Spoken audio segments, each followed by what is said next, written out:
اور مدنی چینل کے ناظرین، درود پاک پڑھنے کے بے شمار فضائل و برکات ہیں۔ فرمان آخری نبی رسول ہاشمی صلی اللہ تعالی علیہ وآلہ وسلم ہے، مسلمان جب تک مجھ پر درود پڑھتا ہے فرشتے اس پر رحمت بھیجتے رہتے ہیں۔ اب بندے کی مرضی ہے کم پڑھے یا زیادہ۔ یہ کیسا فرمان ہے، اور چند جملوں میں کیا کمال کی بات کر دی ہے کہ کتنی رحمتیں چاہیے، کب تک رحمتیں چاہیے اب تمہاری مرضی ہے۔ جتنا پڑھنا ہے تمہیں، کم پڑھنا ہے تو کم پڑھو، یا زیادہ پڑھنا ہے تو زیادہ پڑھو۔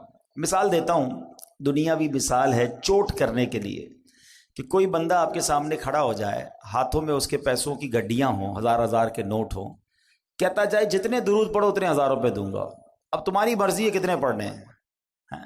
تو بندہ کہے گا یار یہ گڈیاں تھوڑی تھوڑی اور لے آؤ، میں پڑھتا ہی رہوں گا، میں نے نہیں چپ ہونا۔